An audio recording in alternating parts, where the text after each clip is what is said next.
Welcome to the Realty Plus Real Talk show, and today I have with me Dr. Alan Hedge, who is a professor emeritus at Cornell University, and he is also a world-renowned expert on ergonomics.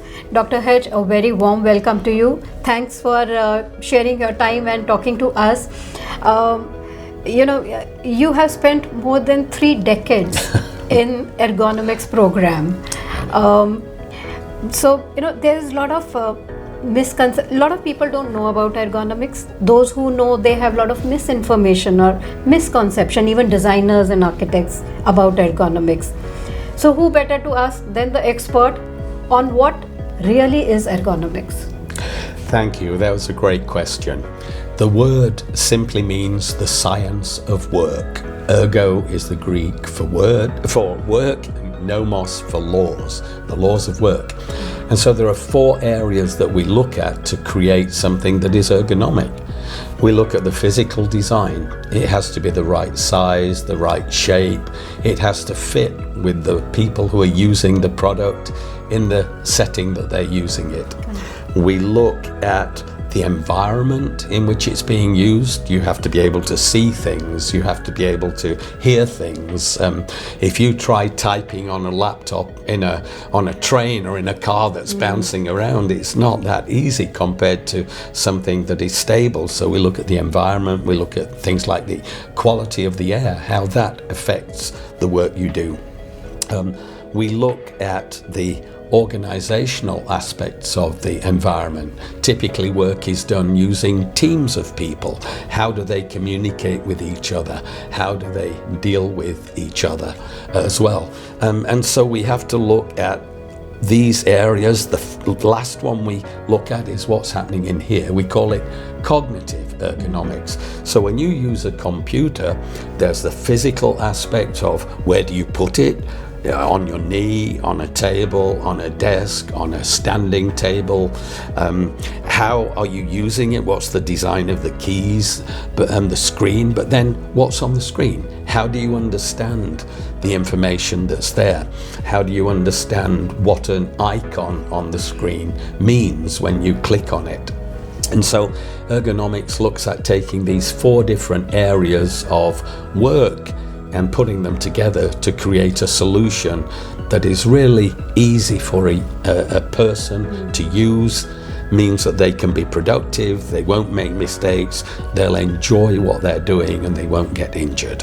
Fantastic. I think so. One big takeaway from what Dr. Hedge just mentioned, ergonomics is just not furniture. It's not just what most people think. At least in India, most people think ergonomics means office furniture. Yes. What Dr. Hedge is saying, it's environmental, it's organizational, it's cognitive, and it's physical. So 4 aspects of ergonomics.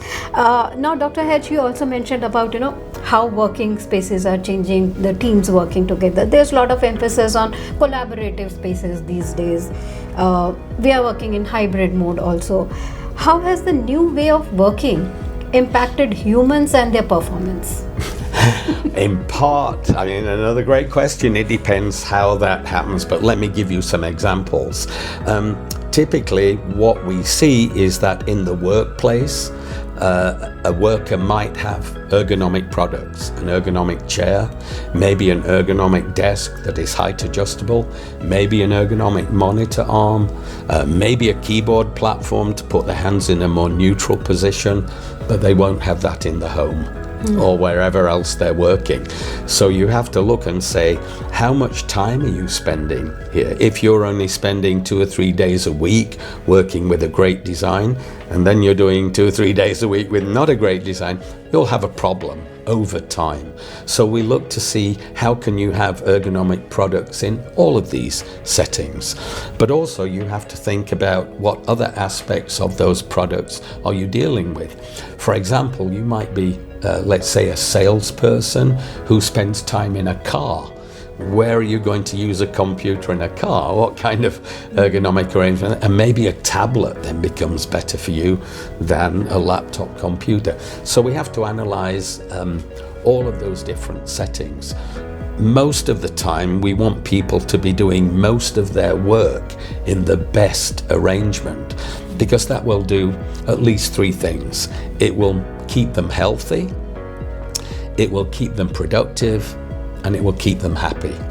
And we don't want to train people and then lose them to other companies. We don't want to injure people, because as you start to become injured, your productivity goes down, and we don't want to have workers who are not productive. Right. So good ergonomics is really having a great program in place in your company. And the one final thing there is, it's always worth training people in ergonomics. Even with an ergonomic product like a great chair or a great monitor arm, if the person doesn't know how they should be using it, they may still make mistakes. So it's good to train people in at least the basics of good ergonomics as well. You did touch upon that it increases people productivity, retention, health, etc.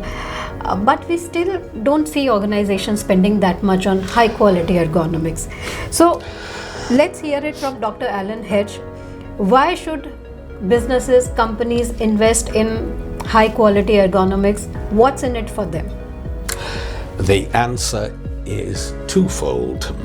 One, they will end up with better work in terms of the content, fewer errors in the work. But two, they will make more money.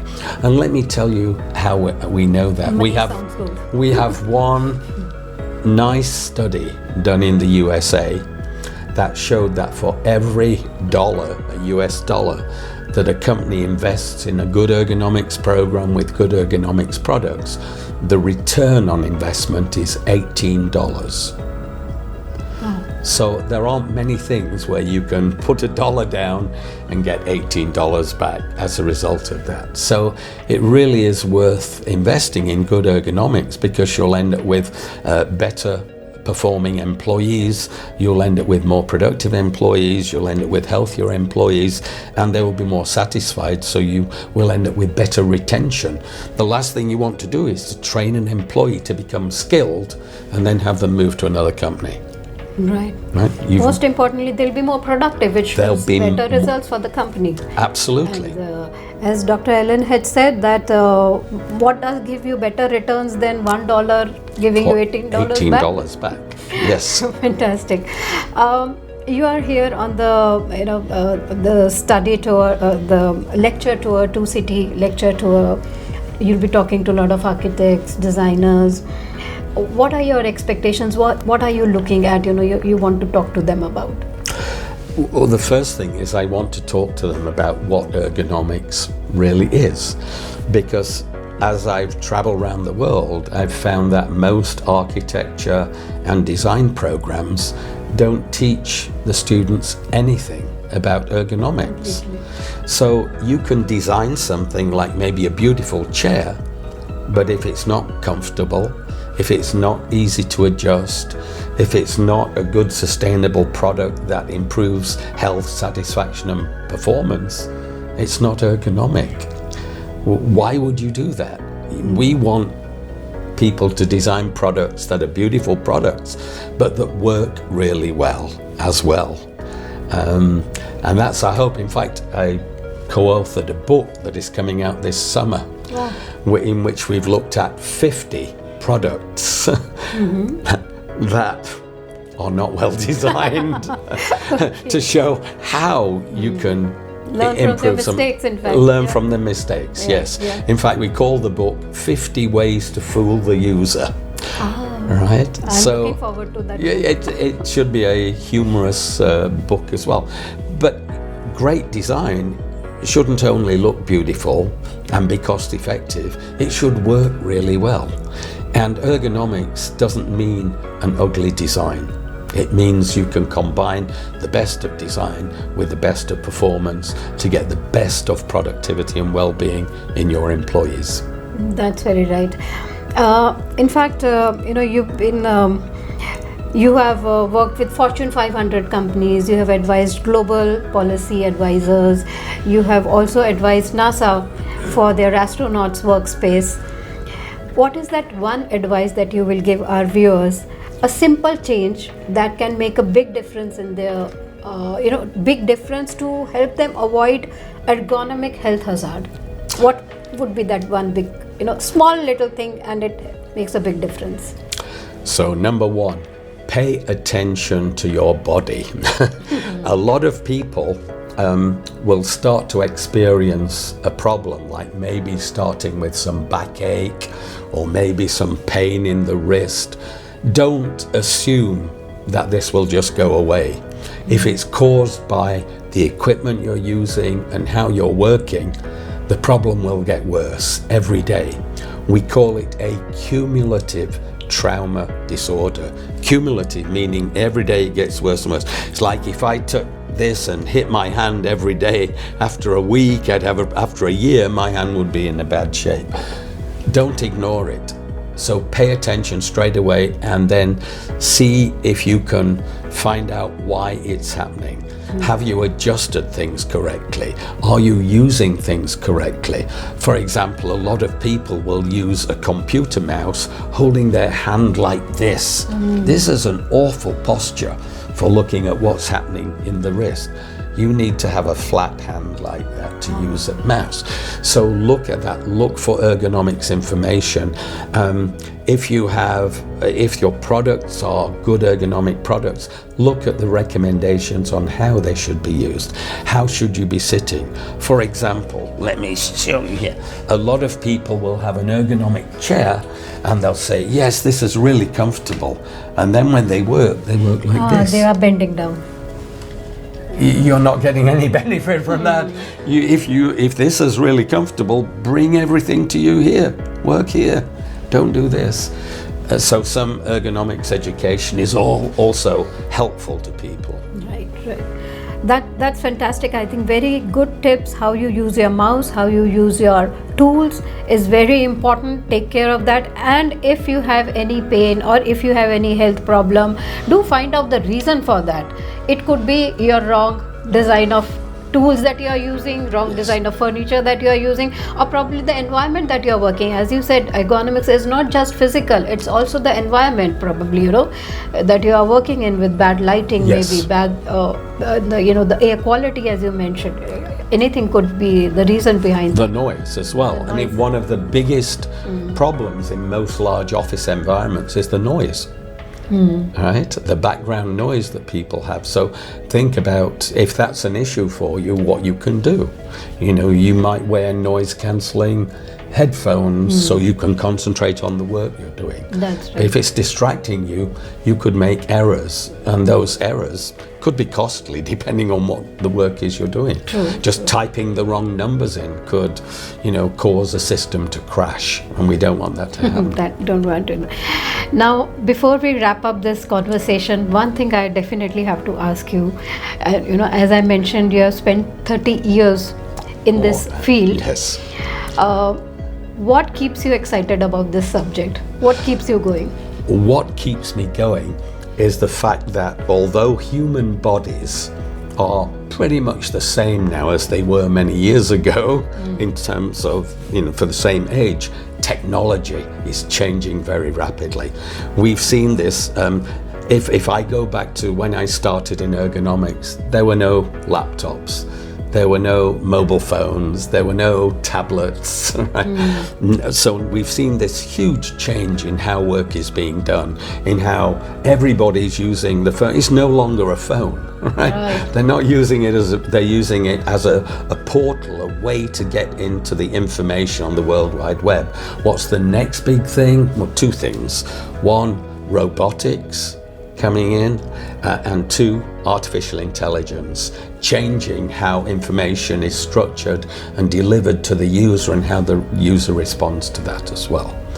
So all these new things that keep coming up, that are, the whole segment is evolving. So it's not the same as human has remained the same, but everything around him has evolved, and it will keep evolving. Like you mentioned, robotics will change, and another new set of things it will bring. AI will bring another new set of probably challenges and opportunities, and so that if it's used correctly, and that's the challenge, because a lot of times products are designed because of the engineering. It's very elegant engineering, but it's not very easy to use. Not human-centric. And it's not human-centered, so that's why human-centered design is critical, and that's what ergonomics is.